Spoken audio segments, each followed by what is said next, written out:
ఇవాళ వాళ్ళు ఢిల్లీలో వేల మంది, ముంబైలో వేల మంది, హైదరాబాద్లో వేల మంది, నాసిక్లో వేల మంది, పూనాలో వేల మంది బయటికి వచ్చినారంటే కేవలం ఒక పరీక్షా పత్రం లీక్ అవ్వడం వల్ల కాదు. ఈ దేశంలో ఉన్న పరిస్థితి, ఈ దేశంలో మీరు చేస్తున్న మోసం వాళ్ళకు అర్థమైంది. 12 ఏళ్లుగా ఇంతకుముందు మాట్లాడిన పిల్లల మాటలు మీరు విన్నారు. 12 ఏళ్లుగా మతం పేరు మీద చిచ్చు పెట్టి ఇవాళ ఇష్టం వచ్చిన వ్యవహారం చేస్తూ మతం పేరు మీద రాజకీయం చేస్తూ మీరు ఏ రకంగా తప్పించుకుంటున్నారో, ఏ రకంగా అసలు పని చేయకుండా ఎట్లా ప్రజల్ని మోసం చేస్తున్నారో ఇలా వాళ్ళకి అర్థమైంది.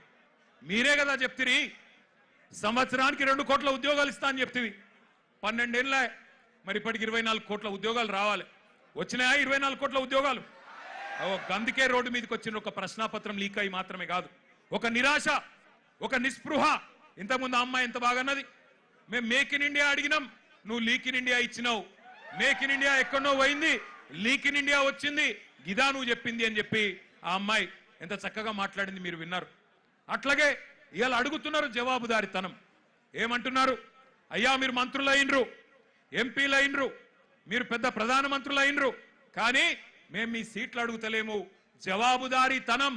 ఒక ప్రశ్నాపత్రం లీక్ అయితే దేశంలో మీరు ఇచ్చిన ఒక్క హామీ నెరవేరకపోతే మేము అడగద్దా, అడుగుడే తప్పైందా అని అంటా ఉన్నారు. వాళ్ళు న్యాయం అడిగితే మీరేం చేస్తున్నారు? రాజ్యం హింసకు దిగుతున్నది. పోలీసు వాళ్ళు, ఐపీఎస్ ఆఫీసర్లు ఆడపిల్లలను చెంప మీదకెళ్ళి కొడతా ఉన్నారు.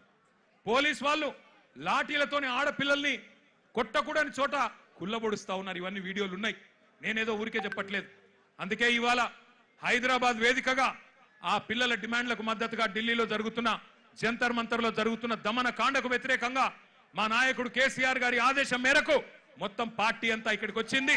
వచ్చి ఆ పిల్లలకు సంఘీభావంగా అండగా, ఇందులో రాజకీయం లేదు, ఎలక్షన్లప్పుడు చూసుకుందాం రాజకీయం, ఆ రోజు ఎవరు ఎక్కడ కూర్చోవాలో ప్రజలు నిర్ణయిస్తారు. కానీ ఇవాళ మేము అడుగుతున్నది ఒకటే, ముందుగా ఎడ్యుకేషన్ మినిస్టర్ ధర్మేంద్ర ప్రధాన్ రాజీనామా చేయించండి. చేయించాలనే వాళ్ళు గట్టిగా చప్పట్లు కొట్టి చెప్పాల, గట్టిగా చప్పట్లు కొట్టాల. రెండోది, ఆ పిల్లల మీద పెట్టిన కేసులు చాలా మంది పిల్లల్ని దేశవ్యాప్తంగా కేసులు పెట్టినారు. బేషరతుగా పిల్లలకు క్షమాపణ చెప్పి కేసులు వెంటనే ఎత్తేయాలని చెప్పి గట్టిగా చప్పట్లతో మరి కేంద్ర ప్రభుత్వాన్ని డిమాండ్ చేద్దాం. ఇంకొద్ది గట్టి కొట్టాల చప్పట్లు. పిల్లల మీద పెట్టిన కేసులు, పిల్లల మీద పెట్టిన కేసులు, పిల్లల మీద పెట్టిన కేసులు